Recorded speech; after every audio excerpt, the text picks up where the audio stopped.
Hari Om, everybody. Om.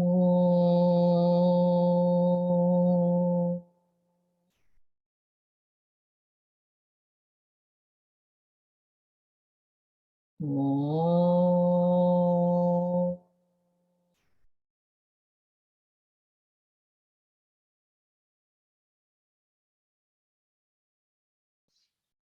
Om.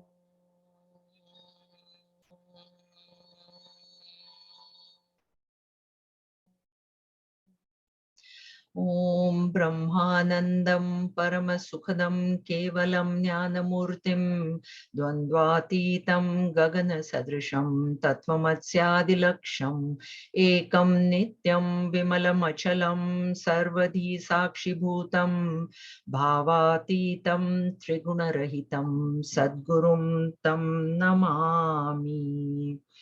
Om Sahana Bhavatu Sahanau Bhunaktu Sahaviryam Karavavahai Tejasvinavadhitamastu ma vidvishavahai.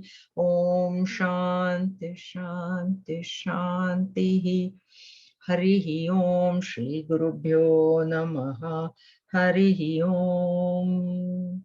Om Samasta Jana Kalyane Niratam Karunamayam Namami Chinmayam Devam Sadgurum Brahma Vidvaram Sadgurum Brahma Vidvaram. So last Sunday we started with verses 8 and 9, but in 7, Bhagavan has given the principle to us, saying that the one who is established in Karma Yoga, this, like I've told you, these 3 chapters, 3, 4, and 5, they are in relation to karma and karma alone. This is all about karma. So he says that the one who is established in Karma Yoga, as explained in chapter 3, becomes a Vishuddhatma. He becomes purified of mind. In the mind, he gets a lot of purity, because of which there is control of the senses, and he starts seeing his own self in everybody. And because of that, even though he acts, kurvan api na lipate, no, it doesn't taint him. Even though he acts, it doesn't taint him. This principle is manifest in a realized master as 8 and 9, where Bhagavan has named a whole lot of actions which we all do: sleep, eat, drink, close our eyes, open our eyes. All these actions we all do also, but our notion is that I am doing it, whereas the realized master is seeing, he has the knowledge, and the knowledge restricted to these 3 chapters is verse 18, chapter 4, where he's seeing inaction in action. Okay, with reference to just this, it is that knowledge, based on that knowledge, that he sees inaction in every single action. So he sees himself as the substratum, and therefore he says that even though it appears like I'm doing all these actions, it is not me who is doing it. Technically, Chit Chidabhasa Viveka, discrimination, has been perfected. So he knows he's Chit, and Chidabhasa is the one that is doing it. Or if he's through gunas, we can get it through gunas also. He knows that these gunas, the sattva, rajas, and tamas, are interacting with each other, and they are the ones that are producing this action. I have got nothing to do with it. The second and third points are just other. But if you were to only see to this 3 chapters, then it is verse 18 alone. I'm just telling you for understanding, because there are a few people who have heard 14, and now we are listening to 18 also. So this is the explanation. Now 8 and 9 is the realized master. So what should we do? We are not realized. So Bhagavan says in 10, for us, for spiritual seekers, because the ignorant person doesn't even know all this. So unless he comes into this knowledge, he won't know, but we have come into this knowledge. So he says, Brahmani adhaya karmani sangam tyaktva karoti yaha. The one who does actions, offering all of them to Bhagwan or a higher altar, Brahmani here is Brahman, but higher altar, and giving up the attachment to action. So attachment to action before, which means doership, and attachment to result after, which means enjoy. If he does like this, then he will not be also tainted by karma, like the lotus stays in the water, I told you, but the water doesn't wet it. That way, an example is given here. So lipyate nasa papena. So this sin, what is the sin here? Getting tainted by karma. It is a good karma. Even if I do a good karma with doership, that is also tainting me, and therefore that becomes a sin from the standpoint of Vedanta. From the standpoint of getting the next birth, it is a sin. Good actions also bind, bad actions also bind. Okay, but between the two, it is better to do good actions, even though with doership, than do bad actions. But ultimate goal is to go beyond good and bad.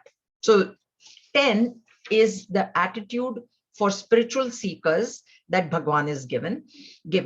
And then he says yogis. So yogis, the karma yogis, who have abandoned attachment, actions are performed by body, speech, and mind for everybody, all of us. We are all doing it. But if you give up that attachment, then it is going to lead to Atma Shuddhi. Means Atma here again is mind. So it leads you to the purification of the mind, and because of which knowledge arises. Not that purification of mind is a direct cause of knowledge, but it becomes a means. Knowledge becomes very clear. So purity in the mind will give clarity in the intellect. And then that way we will get that knowledge.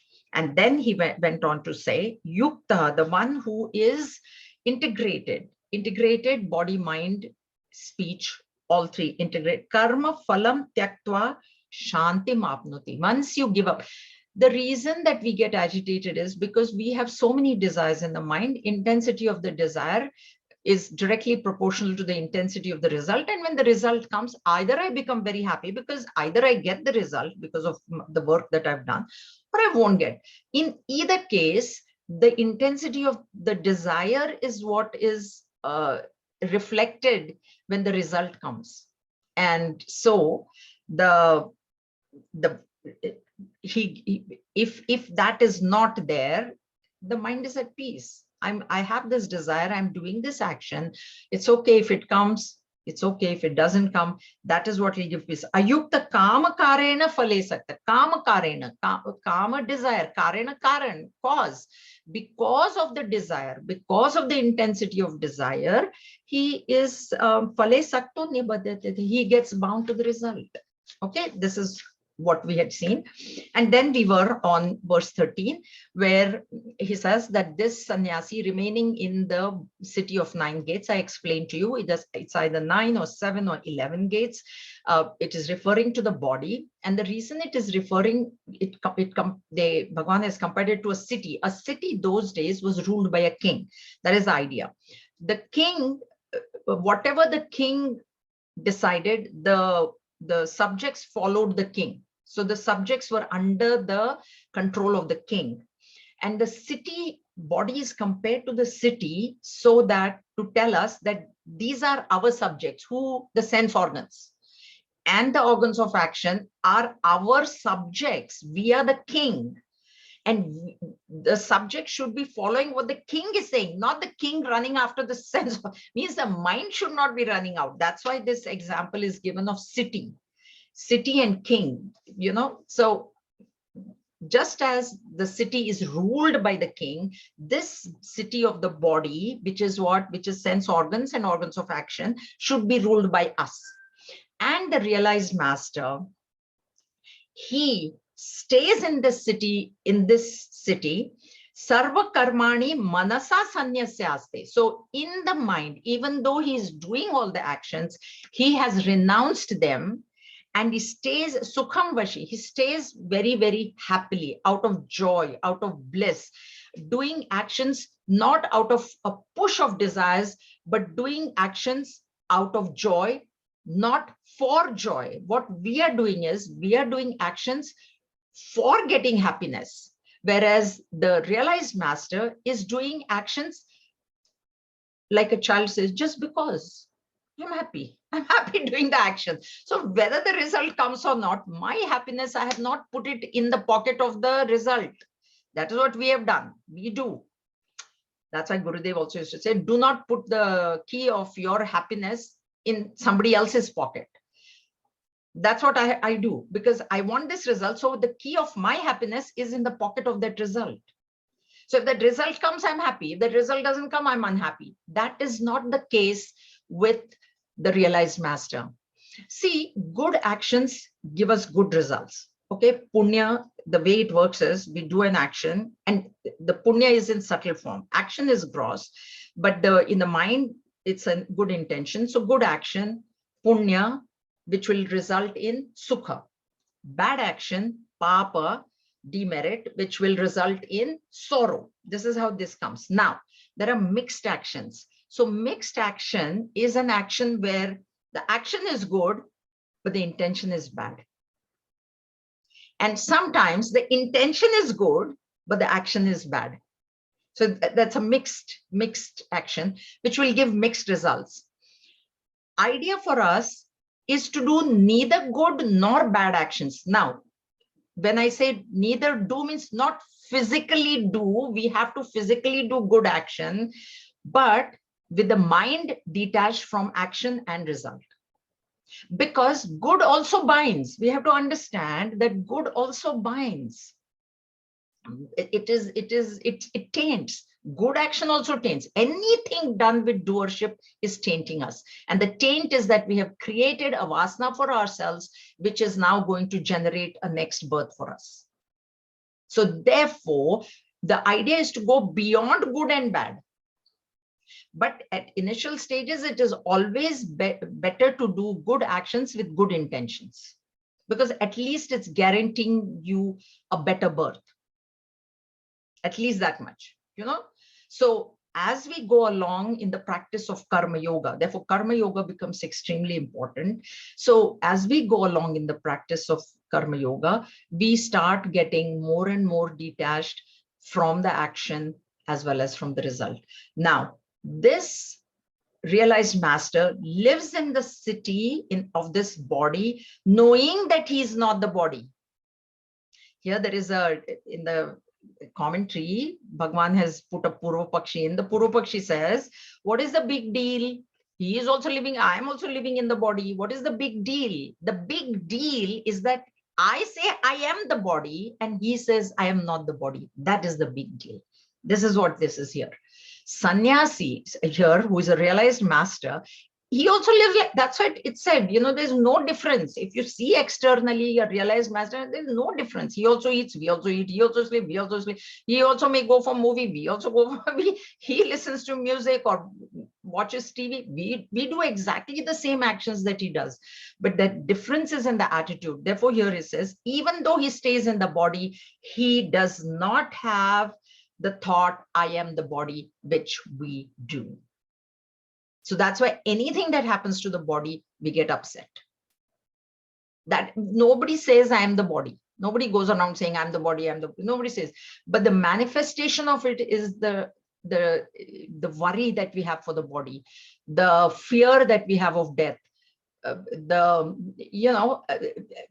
getting upset. People might think I'm wearing glasses. How do I, all those kinds of things that we have. Being sensitive about age. I've seen people who are so sensitive about it. It's ridiculous.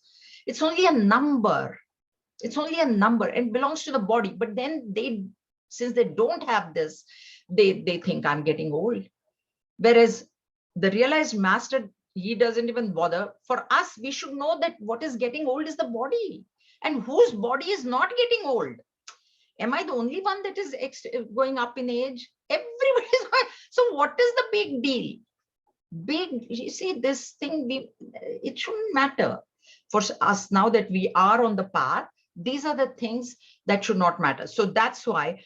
So even though we are also living in this body, we must understand that we are not the body. And that's the only way we will be very at peace of mind.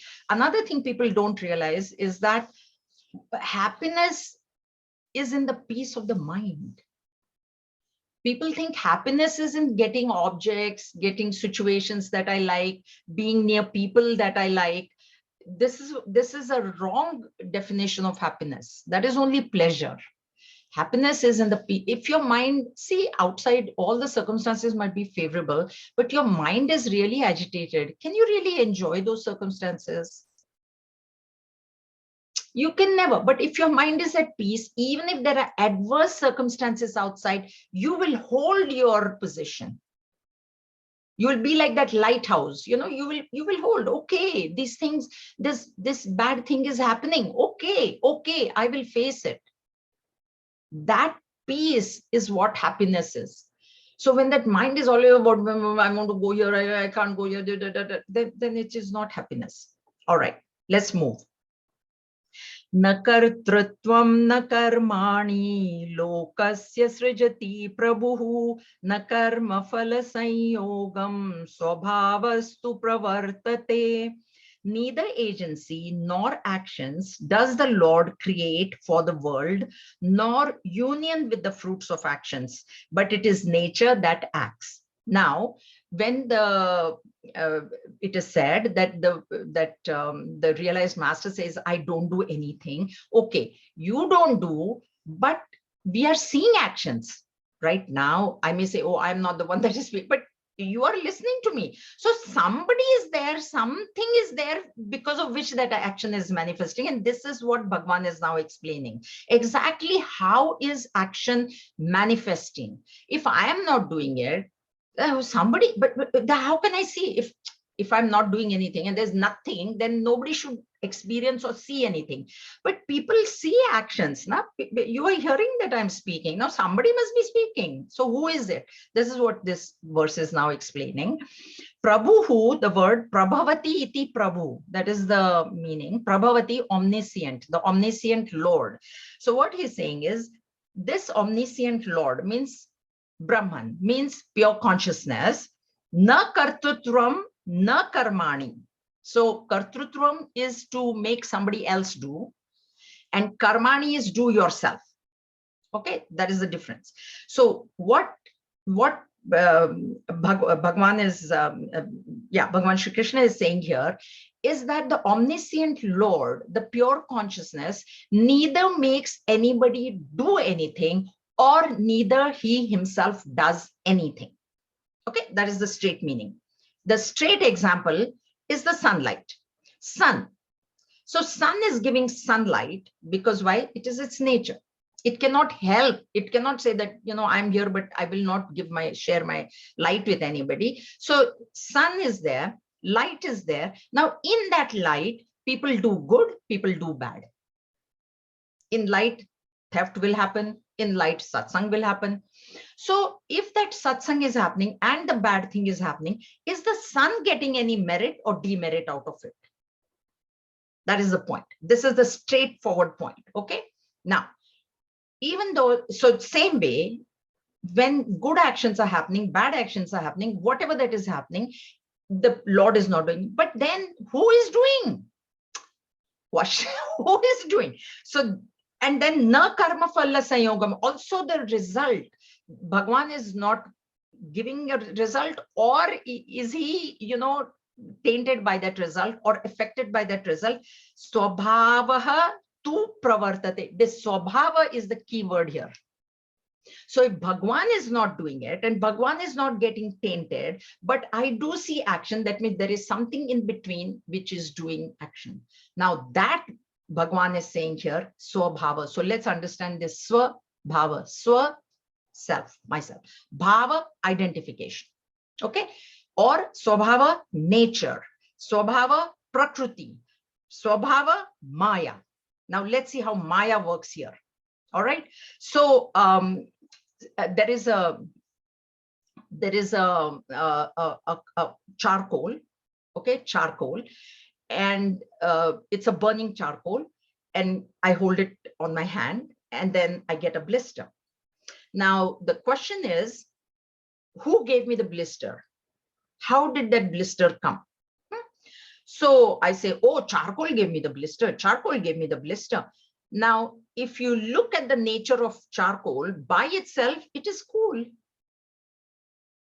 Just holding a, oh, no, but fire gave you the blister, fire gave you, but my hand never touched the fire either. But the blister is seen. Blister is seen. That is real. It is hurting me. So the answer is the burning power in charcoal has given me the blister. Now, this burning power, can it be seen by anybody? No, it is not seen. But can I say that it is not there at all? If it was not there at all, how did I get the blister?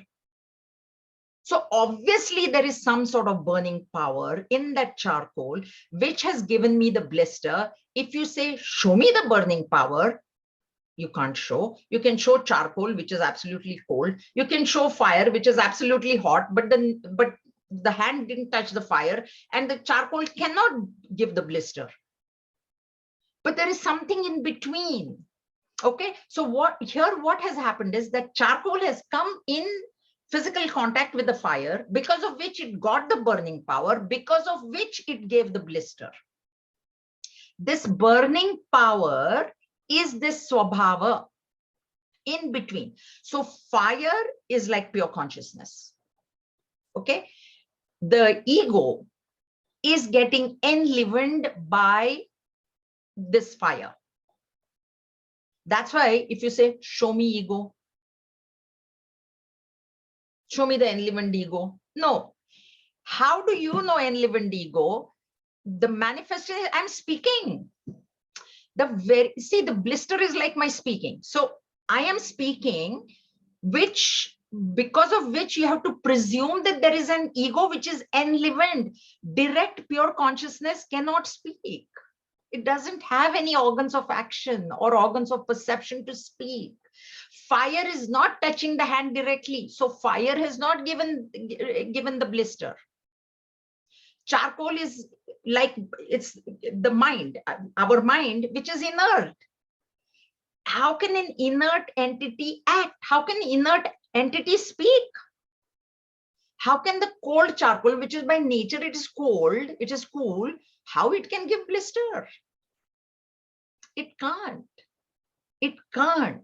So what is happening is this ego in between is getting enlivened. That is the burning power, which can never be seen, but you see the blister, you see the action, which is happening because of the enlivening of this ego by the pure consciousness.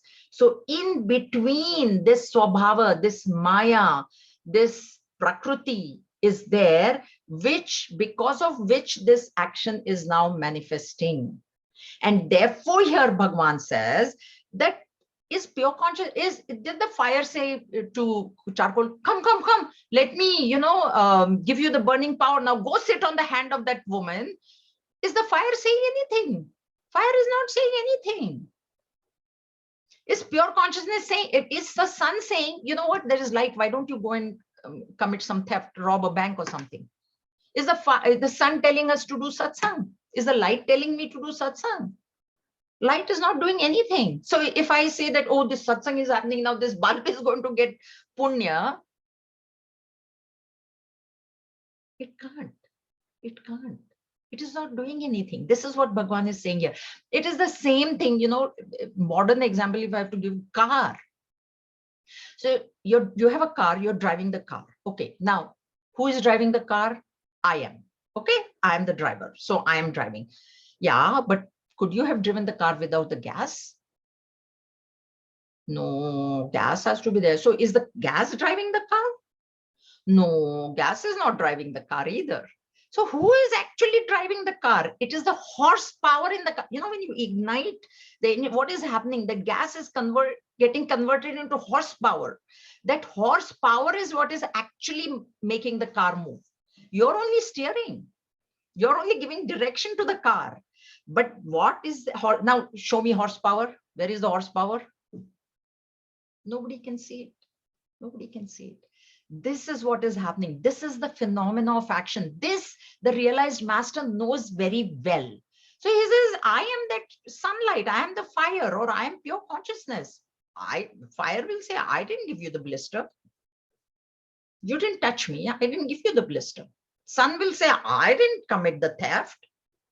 You committed the theft. I don't know who committed. I didn't.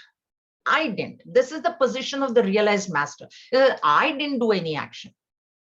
But we have to understand that action is manifesting. The car is being driven, the blister is being seen. Then somebody is doing it. Swabhava. This is what it is. This is how so as spiritual seekers, we must understand that this ego of mine, this mind of mine, even let's say mind is easy to understand. This mind is getting enlivened by the presence of pure consciousness. Why is it getting enlivened? Because pure consciousness is all pervading. The pure consciousness is like sun is sunny. It is going to illumine whatever area is there. Whole of Canada is being illumined now by the sun. Only the other portion of the earth is the other side, so it doesn't illumine. But this side is being illumined. It can't help it. Pure consciousness cannot help but reflect in the pool of the mind. Because that is the nature of pure consciousness. So pure consciousness, now in that enlivened ego now has the power to act. And it can do good, it can do bad, it can do mixed. And that is where we must realize that I want to do neither good nor I want to do bad. That does it mean then I won't do anything and stay? That's why Bhagavan said, nobody can stay without action even for a second. Already Bhagavan said that in chapter. So we cannot stay without doing action. Let us do action. And now on the basis of this knowledge, let us go beyond action, beyond good, beyond bad. Means what? Means you keep doing your duty as per your station in life. Keep doing your duty. Do not get attached to the karma. Do not get attached to the result. You will have to leave that karma at some point in time in your life for whatever reason that it is. And at that time, when you have to leave that thing, there should be no pain. When there is no pain in leaving that particular action at that time, for whatever that reason may be, then you know that there was no doership to begin with.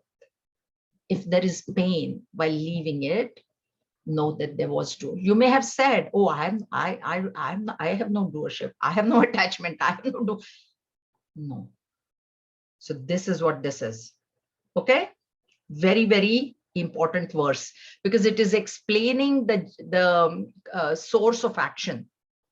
What is the source of action? That once we know that I am not the source, your consciousness is not the source, it is the ego, then I will separate myself from that. Okay, so I have a little note here. Habit is something which is done without thinking. You know, I develop habits, so I don't even have to this thing. And when we think and do action, it is abhyasa. It is practice. Okay, clear? This is clear? Important verse this is, huh? Okay. The next verse my dad has written by heart. So memorize the next verse. That is what this is. Okay, so let's see what Bhagavan is saying. Nadate kasyachit papam na chaiva sukrutam vibhuhu ajnanena vrutam jnanam tena muyanti jantavaha. The Lord takes neither the demerit nor even the merit of any. Knowledge is enveloped by ignorance, thereby beings are deluded. The question is, the question in 14, what Bhagavan said is that Prabhu is not doing anything, but I think I am still doing. Na? Suddenly, because we heard that verse 14, suddenly, so I think, so question is, why then? Why am I thinking like this? Or why is the ignorant person thinking like this? So he says, Nadate kasya chit papan na chavi. So because, okay, vibhu here is vividham bhavati iti vibhuhu. That is the meaning. Vividham bhavati means becoming many. So it is Brahman only, one root only, one cause only, which has become many. So in the external world also, it is Bhagwan as existence, and within us it is Bhagwan, means pure consciousness as consciousness. Okay, so one entity has become many. That is what vividham bhavati iti Vibhuhu. And Jantavaha is the plural of Jantu. Jantu literally translated means insect, but in Vedantic context, Jantu is whatever that is born. That means we also are Jantu only. Okay, not that we are insects, but that is the break of the word. Jayate, it's born. So whoever is born is a Jantu. Okay, and Jantavaha is the plural of Jantu. So whoever is born is deluded, deluded, moha. So he has got wrong thinking. Now here the wrong thinking only belongs to us humans, because animals don't have wrong thinking. They have very clear thinking. They know they are like that they're going to keep doing that, whether it is good, bad, they don't know. They just keep doing. They're programmed by nature. We are not programmed by nature. We have our own, mind. So that's why this Jantava now becomes humans alone. It is not meant. Karma, whole theory of karma is only for humans, because karma adhikara is only with humans. The choice of action is only with a human being. There is no choice given to the animals. Okay, animal doesn't think good, bad, nothing. Cow, even if a thief comes and milks her, she will give milk. She will not say, oh, this guy is a thief, why should I give him my milk? No, we will do. Oh, that guy is not good, why should I give him a loan or whatever? So we have karma adhikar, they don't. Now, even though the Lord does not he doesn't do anything, so how can he get the merit or demerit?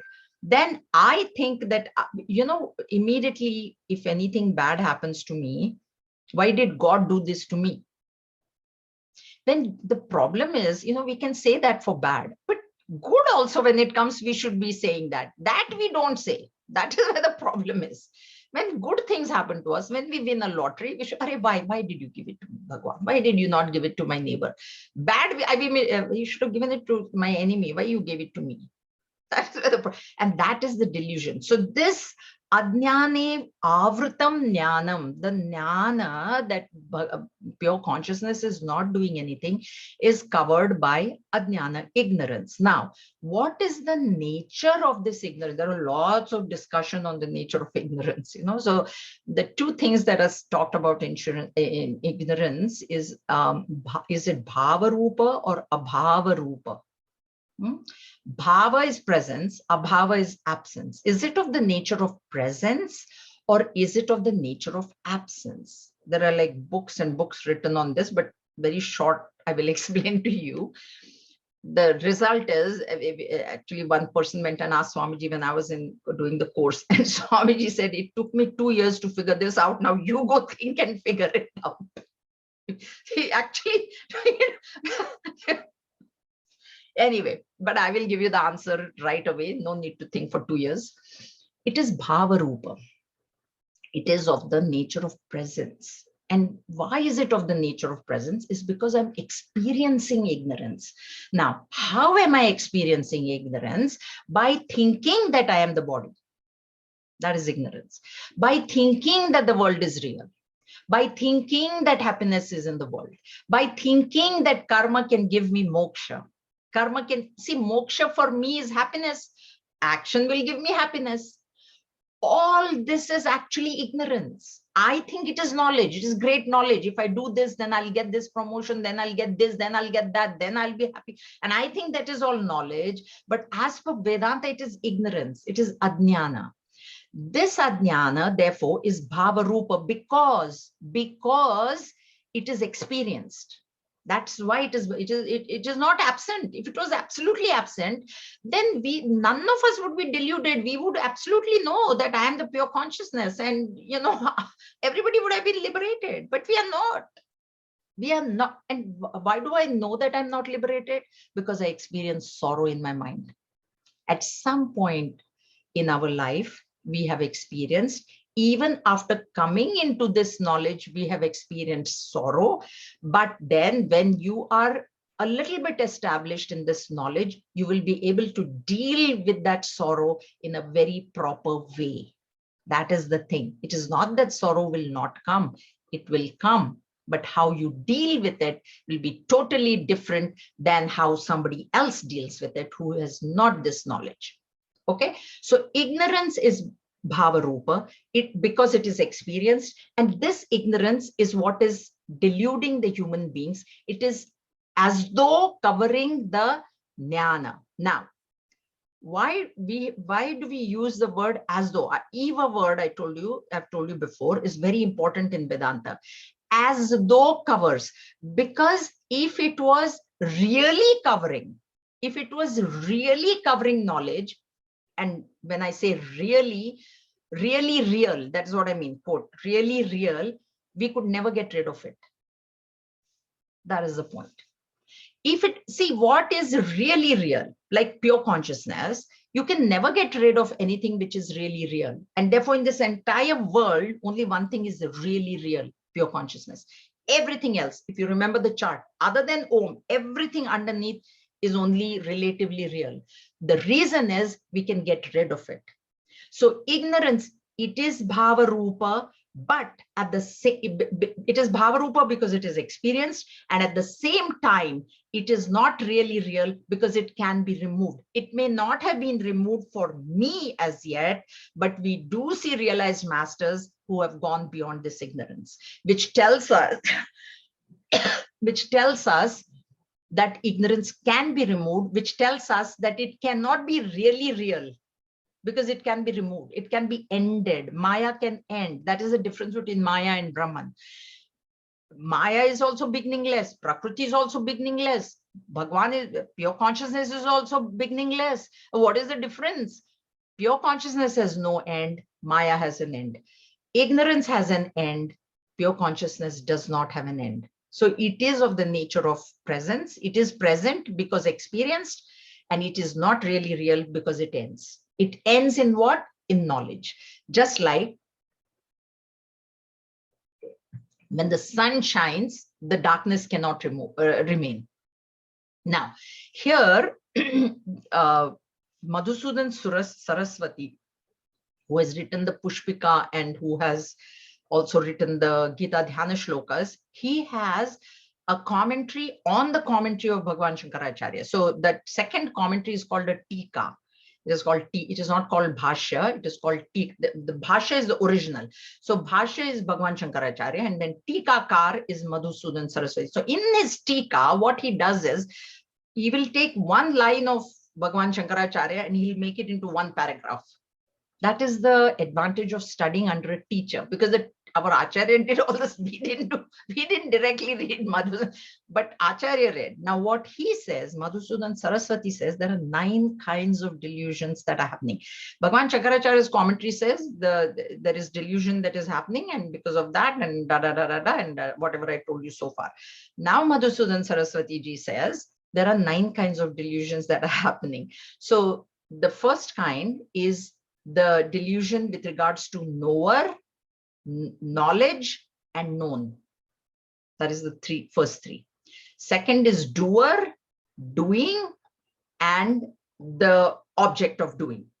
Knowing, doer, and the instrument of knowledge, instrument of doing, and the action itself. That's the second one. And the third delusion is experiencer, experienced, and the experiencing, because see, all these are all triads. And those of you who have, we studied 18, right? We are studying 18. In that, what Bhagwan says, the knower is of 3 kinds, sattva, rajas, tamas. Doer is of 3 kinds, right? And the doing or the knowing also is. So first we have to know. First, a knower, how does a desire arise?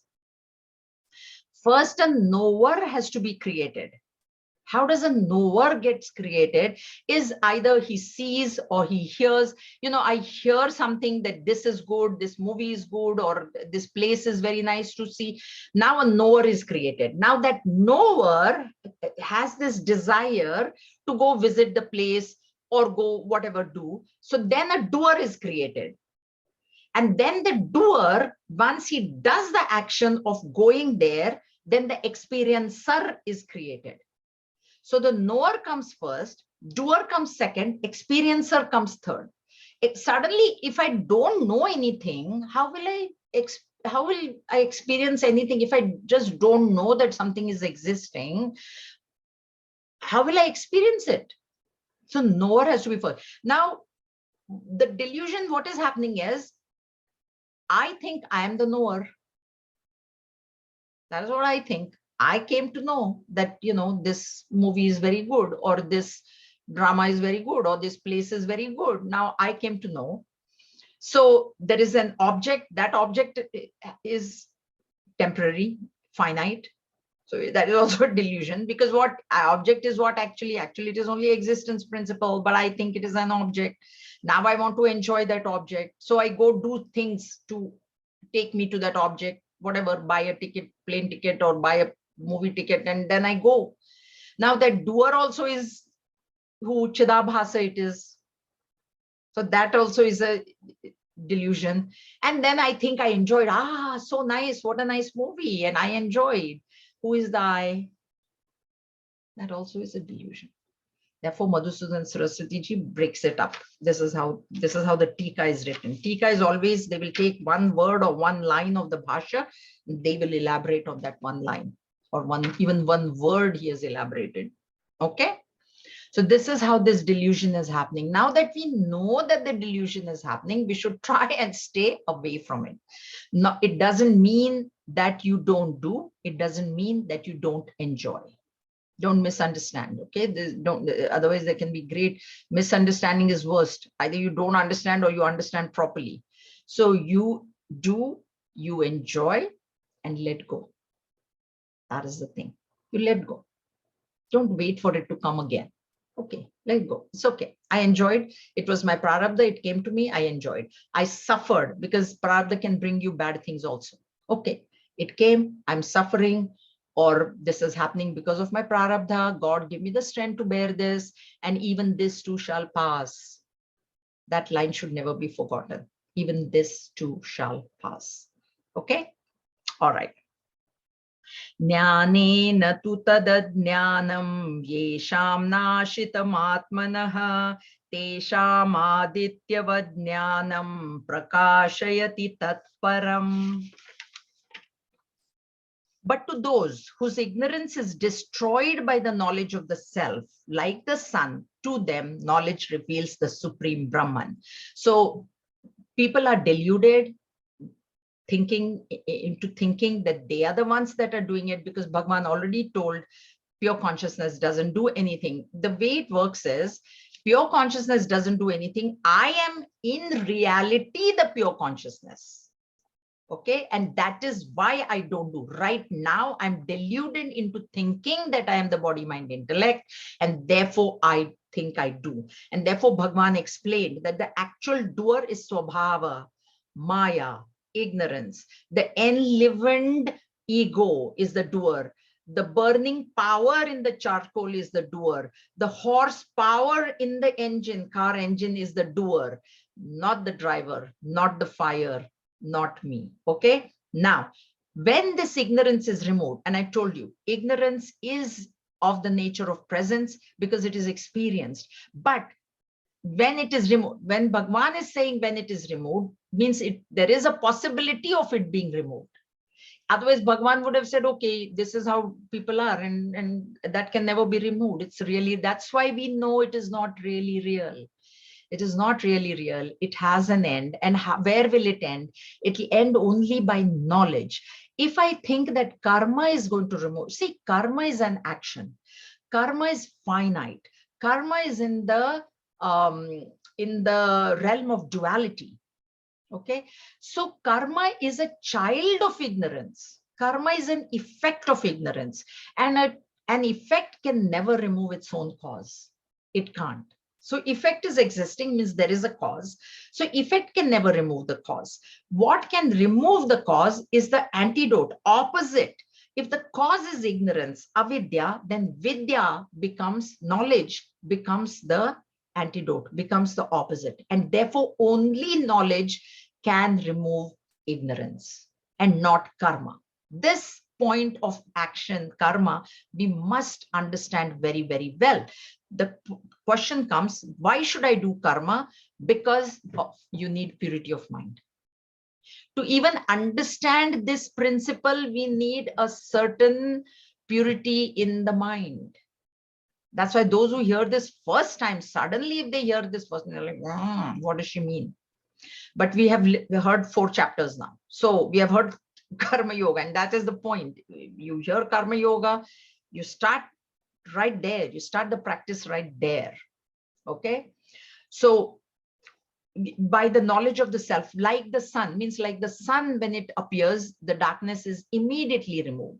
Immediately removed. Same way, this to them, knowledge reveals the supreme Brahman.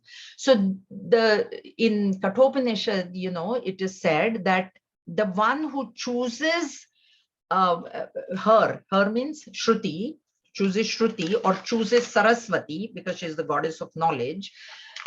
To them, Shruti reveals herself. Means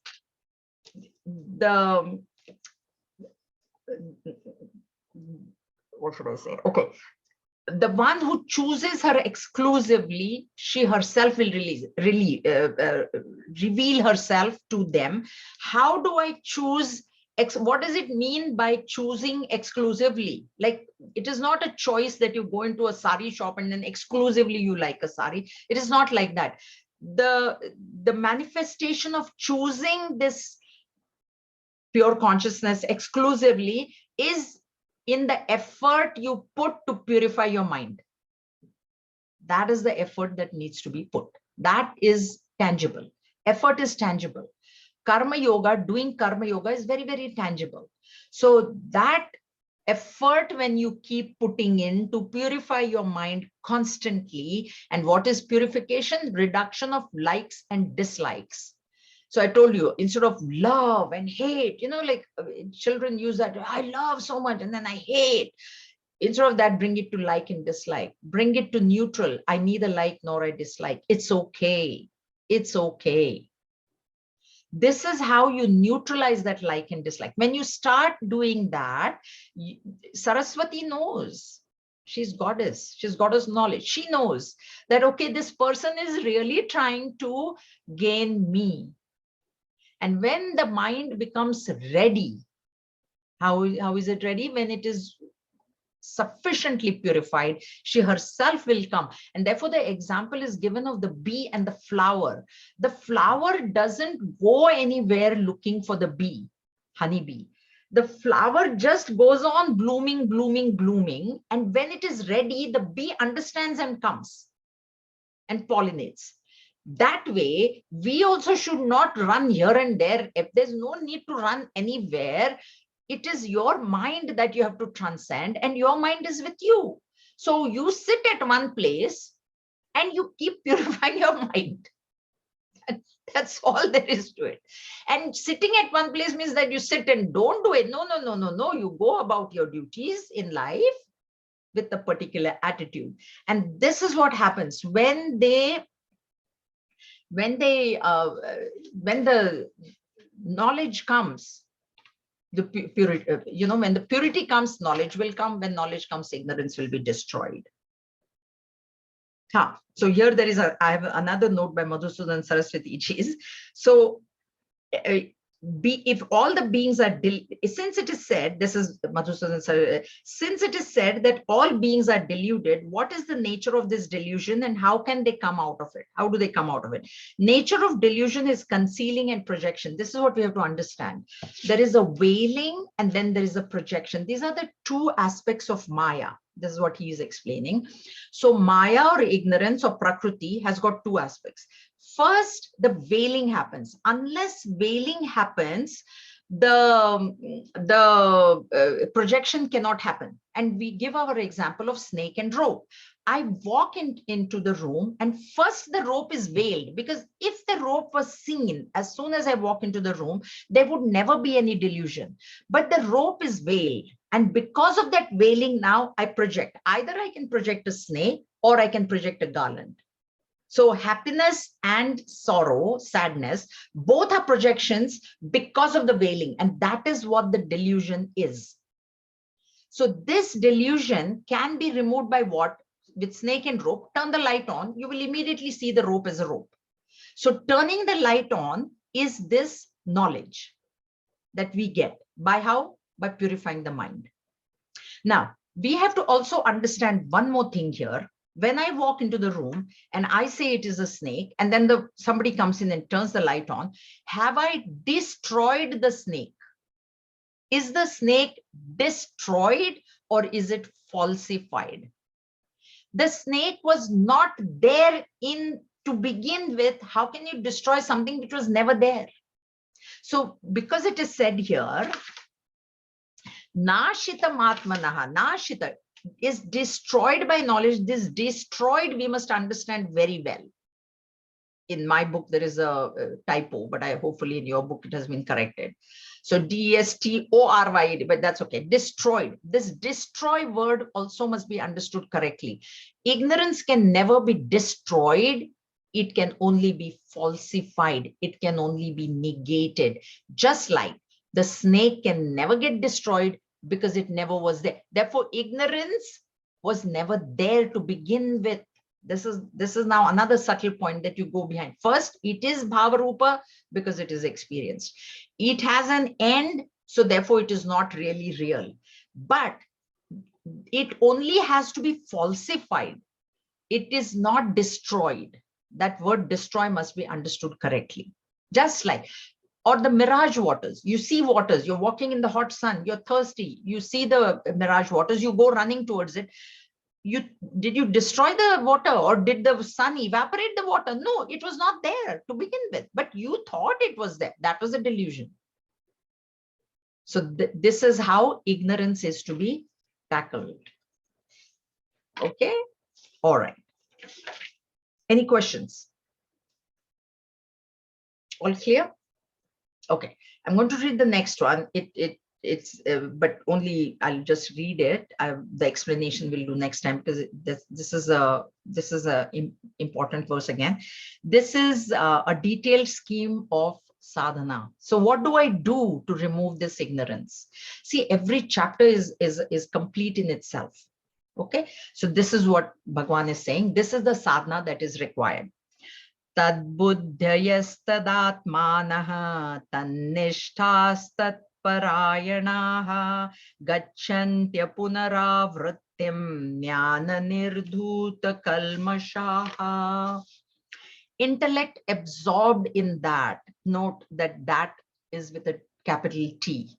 Okay, their self being that, established in that for their supreme goal, they go whence there is no return, their sins dispelled by knowledge.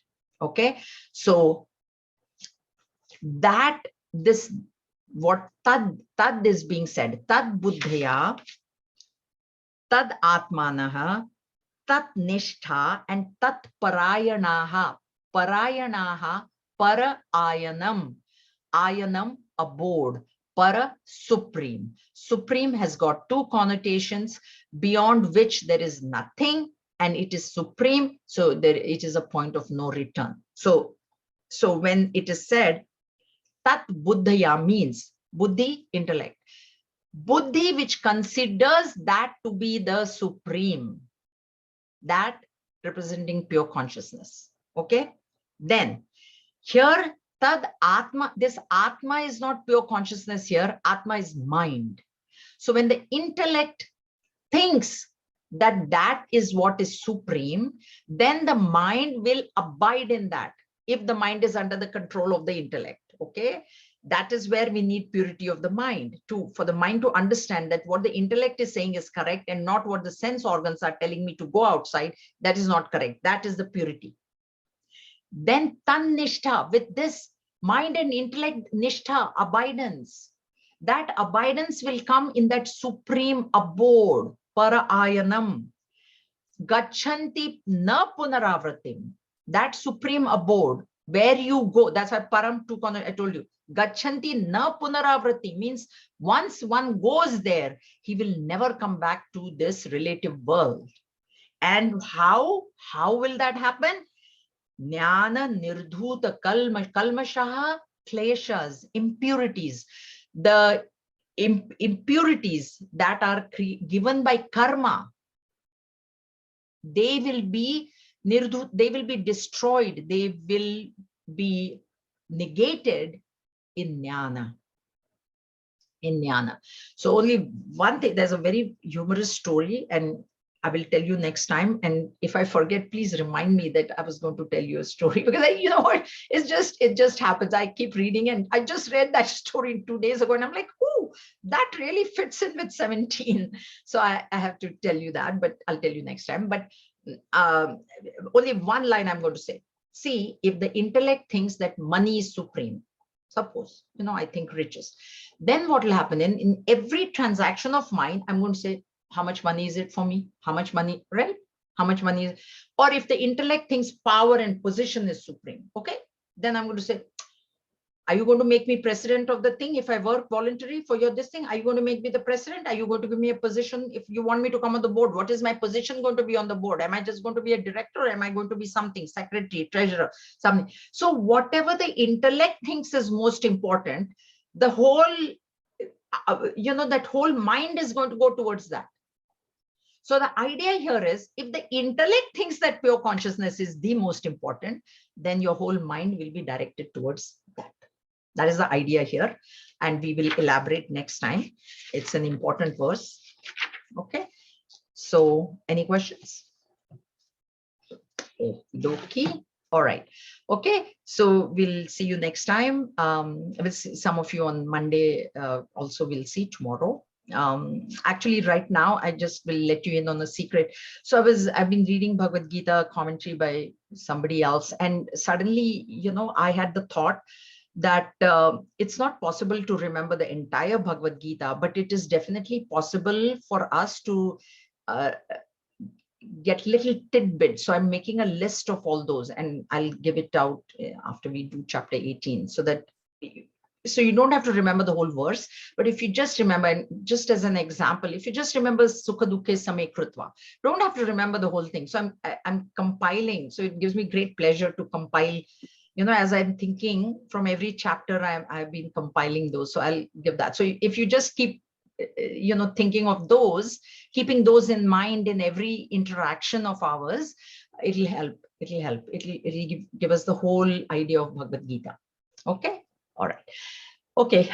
Om swasti prajabhya paripalayantam nyayena margena mahim mahishaha go brahmanebhya shubhamastu nityam loka samasta sukhino bhavantu kale varshatu parjanyah prithvi sasya shalini desho yam kshobha rahitah brahmana santu nirbhayaha. Om sarvesham swasti bhavatu, sarvesham shantir bhavatu, sarvesham purnam bhavatu, sarvesham mangalam bhavatu, sarve bhavantu sukhinah, sarve santu niramayaha, sarve bhadrani pashyantu, ma kaschid dukha bhag bhavet. Om asatoma sadgamaya, tamasoma jyotirgamaya, mrityorma amritam gamaya. Om purnamadav purnamidam purnat purnamudachyate purnasya purnamadaya purnameva avashishyate. Om shanti shanti shanti. Hari Om. Shri Gurubhyo Namaha. Hari Om. Hari Om, everybody.